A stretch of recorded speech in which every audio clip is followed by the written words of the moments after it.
안녕하세요. 안녕하세요. 반갑습니다. 반갑습니다. 오늘은 저희 2022년도 지역 이슈와 관련해가지고 모두 투표해주셨잖아요. 투표를 한 평화복지연대 회원들이 선정한 10대 뉴스에 대해서 이야기해보려고 합니다.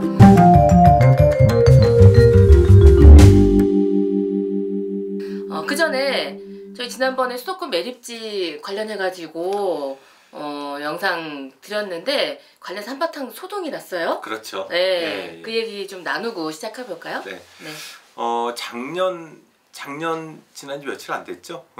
작년 말에 마지막 우리 유튜브를 찍었던 게 수도권 매립지 종료 과연 인천시장이 공약한 대로 이루어질까? 우리는 파기될 거 아닌가 이렇게 예측도 한번 해봤는데 최종 결론적으로는 유정복 시장이 임기 내에 수도권 매립지 종료를 하겠다라고 이제 발표를 했습니다. 우리는 선언을 하겠다 이렇게 발표할 걸로 좀 예측도 했는데 다행히도 확실히 수도권 매립지 종료를 임기 내에 하겠다 발표를 일단 했습니다. 근데 뭐 그 과정에서 좀 논란들이 좀 많았죠. 갈팡질팡도 결국 발표하는 것도 갈팡질팡해서 한번 논란이 있었고, 여전히 수도권 매립지 종료에 대한 거는 논란이 계속 남아있는 상태이긴 합니다. 네, 이게 단순 뭐 표기 오기다 이런 해프닝도 좀 있었던 그렇죠. 것 같은데. 맨 처음에 이제 수도권 매립지라고 하는 것에 대해서 유정복 시장이 임기 내에 종료하겠다 약속을 했어요. 공약으로 걸었죠. 근데 이제 공약 검토 내용 중에는 수도권 매립지 종료가 아니라 종료 선언이다 이렇게 해놔서 이게 말장난하는 거냐 한번 논란이 있었고, 그리고 중간에 이제 유건홍 시정혁신관이 수도권 매립지 종료 임기 내 어렵다 이렇게 그랬죠. 또 공식적으로 얘기를 해서 시에서 한번 이제 논란이 있었죠. 그래서 그러면은 이 유정복 시장이 정확히 얘기해라. 수도권 매립지 종료에 대한 입장이 있으면은 구체적인 계획을 밝혀라. 우리가 얘기를 했고 12월 말에 공약 실천 계획을 이제 인천시의 홈페이지에 올렸는데 그 올린 내용을 우리가 확인을 해보니 수도권 매립지 종료라고 하는 제목은 분명히 달았어요. 근데 그 밑에 작은 글씨로 사업기간을 임기 내로 할 거냐 임기 후로 할 거냐 했는데 임기 내가 아니라 임기 후로 표현을 했단 말이에요. 그래서 이게 뭐냐라고 우리 내용을 검토하다 보니까 또 내용 중에는 매립지 종료에 대한 이행 확인하는 게 공정률을 이제 확인했었는데 2026년에는 100% 종료하겠다 또 이렇게 해놓은 거예요. 그러니까 아니 큰 제목 밑에 달린 시기에는 임기 후라고 해놓고 내용은 또 2026년까지 종료하겠다고 해놓고 그 뭐가 진실이냐 우리가 이제 문제 제기를 한번 했더니 인천시가 바로 그냥 그걸 고쳤습니다. 임기 후라고 되어 있던 표현을 임기 내로 바꾸고 이걸 공식적인 입장 표명을 하지 않고 해명을 하진 않고 기자들한테 일일이 전화해가지고 이거 오기다 단순 실무자의 실수다 이렇게 해서 또 한 번 발표하는 과정에서도 혼선과 갈팡질팡한 해프닝이 있었죠. 그래도 일단 결국은 임기 내 매립지를 종료하겠다라고 지금 한 걸로 다행히 봐야 되고 시장도 다니는 곳마다 뭐 임기 내 종료하겠다 이렇게 하고 맞습니다. 있는데 우리가 지금 그래도 믿을 수가 좀 없다. 그렇죠. 저는 믿을 수가 없다 얘기를 하는데 그런 주변의 분들 아니 왜 시장이 다니면서 종료하겠다고 하는데 그걸 못 믿냐. 아니 좀 믿어라 이렇게 얘기를 하는데 저도 믿고 싶습니다. 근데 딱 하나 문제가 있습니다. 공약 실천 계획에 보면은 공약을 확인할 수 있는 지표가 있는데 그 지표에 매년 20%, 40%, 60% 그리고 2026년에는 100% 종료하겠다라고 해놨어요. 근데 이것만 봐서는 종료하겠다라고 하는 것 같죠? 그런데 다른 공약 실천 계획과 다르게 구체적인 실행 방법이 없는 거예요. 실행 방법은 유정복 시장이 계속 설명하고 있는 것처럼 임기 내에 종료할 수 있는 방법은 4자 합의를 이행하고 대체 매립지를 조성하는 거다라고 하는데 4자 합의에는 굉장히 독소 조항이 하나 있습니다. 지금 쓰고 있는 3-1 공구까지 쓰고 더 대체 매립지가 조성이 안 된 상태라고 하면은 앞으로도 나머지 공구에 나머지 남은 부지에 15%를 또 쓴다 라고 했기 때문에 과연 이걸로 봐서는 수도권 매립지 종료가 26년에 이루어지기 어렵지 않냐라고 저희는 이제 생각을 하는 거예요. 그래서 유정북 시장 한쪽에서는 임기 내 종료하겠다고 하고, 또 한쪽의 내용으로는 임기 내 종료가 어려운 내용을 계속 이제 서로 얘기를 하니 모순적인 내용을 얘기하고 있는 거 아니냐라고 이제 저희는 문제 제기를 해서 앞으로 인천시에서도 구체적인 계획을 발표해라. 그리고 정부에서도 윤석열 대통령도 총리실에다가 이것을 분쟁을 해결하기 위한 특별 기구를 만든다고 했으니 그 전담 기구를 빨리 만들어라, 이런 얘기를 다시 시작하고 있는 중입니다. 네, 임기 내 종료 지금 뭐 인천시와 유정복 시장이 말이라도 이렇게 약속을 했으니 공약 파기는 아니다. 하지만 좀 구체적인 계획이 없으니 믿을 수가 없다, 이런 이야기를 저희가 좀 계속 지켜보고 네, 살펴봐야 될 일인 것 같습니다. 네, 좀 종료 논란은 끝난 게 아니다, 이렇게 좀 말씀을 드리면서요. 그럼 이제 회원들이 뽑은 2022년 10대 뉴스를 한번 살펴볼까요? 네. 먼저 전체 내용 한번 설명해 저희가 한 일주일간 평화복지연대 회원들이 10가지 뉴스들 중에서 가장 중요하다고 생각되는 것들을 좀 뽑았는데, 그 10가지 뉴스를 보면은 첫 번째가 이제 대통령과 인천시장, 작년에 이제 대선과 지선이 있었잖아요. 국민의 후보가 당선된 거. 그 이제 두 번째가 수도권 매립지 종료에 대한 갈팡질팡 정책, 뭐 이런 게 있었고, 주민참여 예산제도의 축소와 후퇴 얘기가 있었고요. 캠프마켓에 이제 조병창 얘기가 있는데, 조병창에 대한 강제철거 논란, 그리고 인천 이응카드 캐시백이 굉장히 많이 줄었잖아요.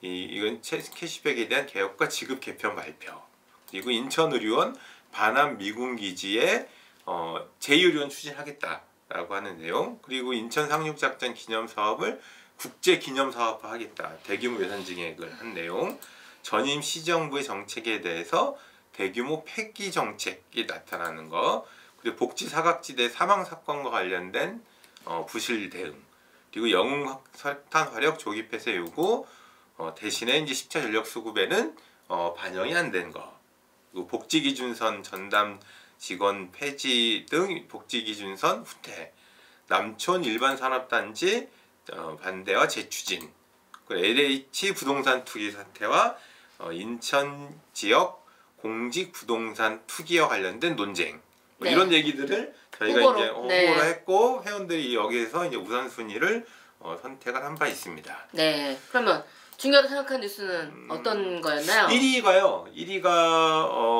대선과 지방선거에서 국민의힘 후보가 당선된 거, 정권 교체가 된 걸 1위라고 시민들 이렇게 회원들이 선정을 해줬고, 두 번째가 주민참여 예산 제도의 후퇴와 축소, 세 번째가 전임 시정부 정책의 대규모 폐기, 그리고 네 번째가 제2의료원 부평 미군기진의 건립 발표, 그리고 다섯 번째가 석탄화력 조기 폐쇄 요구했으나 10차 전력 수급에는 미반영됐던 거, 이렇게가 한 5가지 정도가 가장 많이 작년에 있었던 10대 뉴스라고, 10대 뉴스 중에 회원들이 선정을 해주셨군요. 했습니다. 네, 뭐니 해도 이 대선 지선 선거 결과가 미리로 나타났네요. 네, 이에 대한 영향이 아무래도 많다 보니까. 그렇죠. 네. 그 작년 4월달과 6월달인데 대선과 지방선거에서 정권이 대부분 다 바뀌었잖아요. 그러다 보니 이 정권 교체된 이후에 전임 이제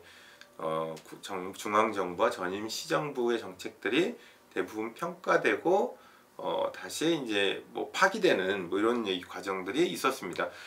2, 3, 4위도 대부분 다 그 영향에서 나타났던 그렇죠. 뉴스다 보니까 이것을 정권 교체를 가장 1순위로 선택을 한 것 같습니다. 네, 그래서 연동이 된 것인데 결국 2, 3, 4위 상황이 좀 어떻게 되고 있는 거죠? 그 주민참여 예산제도를 가장 큰 변화라고, 가장 한 이슈라고 선택을 해줬는데, 주민참여 예산제도는 간접 민주주의를 보완하고 직접 민주주의의 형태에 가깝게 가는, 시민들이 행정에 직접 참여해서 결정할 수 있게끔 하는 좋은 제도인데, 박남춘 시정부 때는 500억까지 늘려놨단 말이에요. 그리고 다양한 참여 방식도 만들었었는데, 유정복 시장 이제 8기 시정부 들어와서는 500억 규모도 이제 축소될 걸로 예정이 돼 있어요. 한 뭐 200억 내외 이 정도로 이제 예정이 돼 있고, 주민참여 예산 조례도 지금 개정 작업이 들어가 있습니다. 시의회에 이제 넘어가 있는 상태고, 주민참여 예산 조례 개정의 내용들을 보면은 대부분 다 시민들이 자발적으로 참여할 수 있는 폭에 대한 제도도 이제 줄여놓고, 군구와 연계성도 줄여놓고, 그리고 활성화할 수 있는 뭐 연구위원회나 연구 관련된 뭐 지원협의회라든가 중간 지원 조직을 폐지한다든가 하는 내용들이 조례 개정 내용이 들어있어서, 과연 주민참여 예산제의 규모만 줄어든 것뿐만 아니라 주민참여 예산제도를 더 활성화시킬 수 있는 이런 어떤 제도, 지원 시스템 이런 것들이 대부분 다 축소돼서 주민참여 예산제도가 이제 유명무실화 되는 거 아니냐라고 하는 뭐 걱정도 많이 하고 있습니다. 네, 직접 운영한다고요? 그리고? 네, 예. 전에는 그 중간지원조직, 참여예산 지원센터라는 중간지원직을 둬서 다양한 활성화 방식을 취했는데, 지금은 시에서는 인력은 한 명 좀 늘렸더라고요. 전담 공무원 한 명 늘리긴 했는데, 시에서 주민참여에서 운영을 직접 하려고 계획은 하고 있는 것 같습니다. 네, 네, 이렇게 1위를 차지한 그 정부가 바뀌면서 네. 생긴 일들이 쭉 순위에 좀 들어온 것 같고요. 그리고 또 마지막 5위에는 저기도 있죠. 영화력 관련된. 예, 그쵸. 네. 영석탄 활용 문제가 작년에 인천 지역의 가장 큰 핫 이슈이기도 했어요. 이게 뭐 쟁점이 있었다기보다는 영석탄 화력 조기 폐쇄에 대한 공감대가 지역사회에 다 형성이 됐었던 중요한 해였다고 봅니다. 네, 그래서 우리도 21년에 이 그 기후위기 관련해 가지고 영석탄 화력 조기 폐쇄 운동을 그렇죠. 시작하고 네. 작년에 저희가 1년 내내 그 조기 폐쇄를 위해서 좀 활동을 했고, 동네방네 많이 돌아다녔죠. 네, 근데 10차 전력수급 계획에는 담기지 않아서 좀 아쉽긴 했는데요. 네. 이번에 이제 8기 시정부에서 공약 실천 계획을 발표한 거 보니까 여기도 영화력 조기 폐쇄 내용은 있습니다. 그 내용 중에 이번 10차 전력수급에 안 담겼으니 임기 내에 11차 전력수급, 2년 뒤에 또 11차 전력수급 그렇죠. 계획이 짜거든요. 네. 그리고 또 4년 뒤에 짜지거든요. 네. 그때 11차 전력수급, 12차 전력수급 때 정화력 조기 폐쇄 내용을 계속 제안을 하겠다 시도의 계획을 짜고 있는데, 저희도 마찬가지입니다. 한 2년 전부터 영화력 조기 폐쇄에 대한 얘기를 지역사회에 굉장히 광범위하게 했고, 작년에 가장 큰 성과는 이제 대선 후보 그리고 지방자치인 후보도 모두 다 영화력 조기 폐쇄는 꼭 돼야 된다라고 이제 공통된 공약을 걸었는데, 문제는 공약을 걸었는데 윤석열 정부가 10차 전력 수급의 결정을 할 단계에서 석탄화력에 대한 내용 그리고 영화력 조기 폐쇄에 대한 내용은 빠졌단 말이에요. 네. 그래서 우리가 이제 그 문제 제기를 일단 했고, 그래도 인천시 의지가 어떠냐라고 이제 확인도 해봤더니, 인천시가 작년 말에 그 탄소 중립과 관련된 국제 심포지엄을 한번 한 적이 있어요. 국제 풀업을 이제 인천에서 했는데, 네. 그때는 또 이상하게 발전 분야, 특히 영화력과 관련된 내용을 빼고 탄소 중립에 대한 선언을 했단 말이에요. 네. 그래서 황당하잖아요. 맞아요. 그걸 빼고 어떻게 탄소 중립하겠다는 그렇죠. 건지. 인천의 가장 중요한 탄소 중립 방법 중에 하나는 석탄 화력을 조기 폐쇄하는 건데, 그 내용을 빼고 선언을 하다 보니까 그럼 유정복 시장이 석탄 화력에 대한 영화력 조기 폐쇄에 대한 것도 구체적으로 이행하지 않겠냐, 이행을 안 하지 않겠냐, 뭐 이런 의혹들을 저희가 문제 제기해서 강력하게 이제 그때 찾아가서 이제 규탄을 한 바도 있습니다. 네, 그래서 25년 그 11차 전력 수급 계획에는 반드시 영흥 석탄 화력 조기 폐쇄가 당길 수 있도록 저희가 또 이제 또 다시 힘을 내봐야 될 것 같습니다. 네. 그리고 또 한 가지가 제2의료원 관련해서 저희 코로나19도 겪으면서 그 필요성을 부각시키고 설립에 대한 운동 저희가 또 쭉 펼쳐왔는데, 그것도 이제 회원들이 좀 많이 뽑아주신 것 같아요. 네. 아니 이거는 그 인천 시민 설문조사 했을 때 가장 필요한 시설이 뭐냐 했을 때 제2의료원이다라고 하는 인천 시민들의 이제 요구도 굉장히 나타났어요. 근데 작년 초에 제2의료원을 장기 과제로 이제 인천시가 하려고 했던 움직임이 있어서 장기 과제는 안 한다는 얘기거든요. 그래서 이제 제2의료원을 빨리 추진하자라고 하는 제안을 이제 시민사회가 했고, 인천시 내에 작년 초에 제2의료원 추진단이, 민관 추진단이 같이 만들어졌습니다.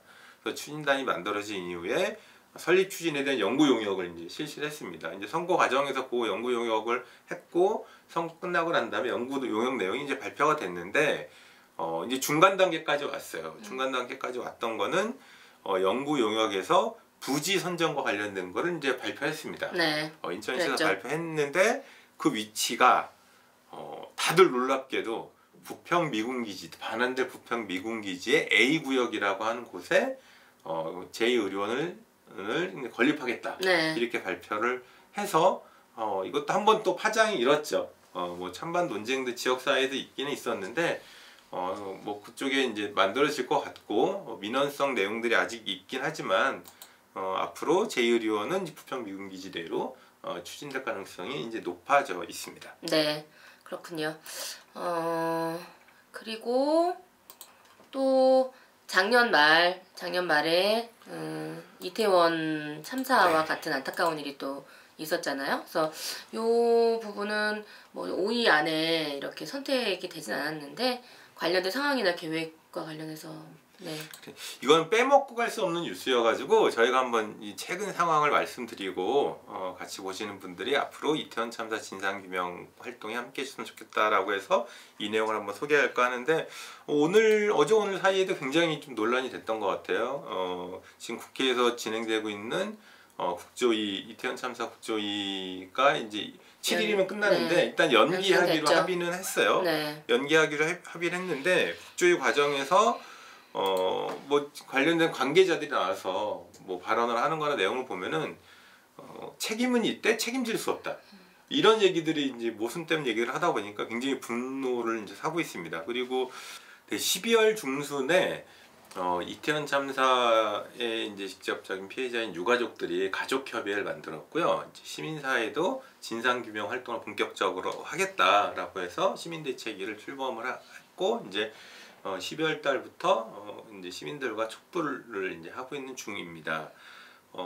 그리고 이태원 참사가 있었던 부근에서는 시민 분향소를 만들어 가지고 24시간 운영을 하고 있고 시민들의 참배가 분향소에 이제 방문하는 시민들이 굉장히 늘어나고 있습니다. 그래서 우리 단체도 이제 이태원 시민 분향소, 이태원 참사인 시민 분향소에 이제 주기적으로 이제 자원봉사도 하고 촛불도 이제 참여할 계획입니다. 인천에서도 진상규명에 대한 서명운동이 이제 온라인상으로 벌어지고 있는데 한 달에 한 최소한 두 번 정도는 인천에서도 캠페인과 촛불을 진행할 예정이고 19일 날 처음 할 예정입니다. 그래서 많은 사람들이 함께 해주시면 고맙겠습니다. 네, 며칠 안 지났지만 작년 2022년도도 참 많은 일이 있었네요. 네. 네, 올해 2023년에 좀 관심을 가져야 될 것 마지막으로 좀 얘기해 주신다면 무엇이 있을까요? 이것도 한번 설문을 한번 해봐야겠네요. 아, 그러네요. 네, 몇 가지 네. 이제 23년도에 이제 회원들이나 시민들이 관심을 꼭 갖는 게 어떤 게 있을까 한번 저희 찾아보는 것도 해보면 좋을 것 같고요. 제가 주요 관심 갖는 거는 하나는 이태원 참사의 진상규명 문제입니다. 특히 세월호 참사가 있는지 이제 10년이 돼가는 해예요. 내년이면 이제 10년이 되는데. 이 세월호 참사의 문제와 이태원 참사의 문제가 다른 문제가 아니잖아요. 안전 문제와 국가의 책임 문제인데 이것에 대한 관심을 좀 가져야 되지 않을까라고 하는 거고 두 번째는 처음에 아까 말씀드렸던 수도권 매립지 종료 논란이 끝난 게 아닙니다. 네. 매립지 종료를 시키기 위한 활동과 이제 시의 역할을 주장을 하는 게 좀 필요할 것 같고요. 그리고 지금 윤석열 대통령의 발표를 이제 했는데 중대선거구제가 네. 이제 올해 가장 큰 화두 중에 하나일 것 같아요. 그래서 선거구제가 중대선거구제 문제의 내용 그리고 지금 경제 문제가 굉장히 어렵잖아요. 그래서 이제 가계부채 문제라든지 민생 경제에 대한 고민도 관심 갖고 올해가 이제 정전 70년이 되는 해입니다. 그래서 정전 70년이 되는 해에 뭔가 이제 한반도 평화에 대한 어떤 해결 지점 그리고 인천에서의 역할 뭐 이런 것도 많은 관심을 좀 가질 필요가 있을 것 같습니다. 네, 윤석열 정부, 유정복 인천시정부 네. 예, 이제 본격적으로 정책이 펼쳐질 텐데 여러 가지 뭐 논쟁과 또 네. 함께 투쟁해야 될 것과 이런 것들이 많아 네. 보이네요. 그러게요. 올해는 이제 그 다른 때보다도 이제 윤석열 정부하고 이제 유정복 시정부가 전임 정부들이 했었던 촛불 과제 정책들이 있는데 이분이 대부분 다 축소, 폐기 뭐 이런 과정을 거치고 있어요. 그러다 보니 시민사회 역할이 더 중요해지는 것 같습니다. 그래서 우리 회원들과 시민들이 직접 시민민주주의, 직접민주주의, 촛불 과제 이런 것이 후퇴되지 않도록 함께 해주시길 부탁드리겠습니다. 네, 많은 관심 부탁드린다는 요새 말 만관부 이렇게 부탁을 드리면서요. 새해 복 많이 받으세요. 네, 건강하세요. 네, 반갑습니다. 네, 오늘 여기까지 네. 말씀드릴게요.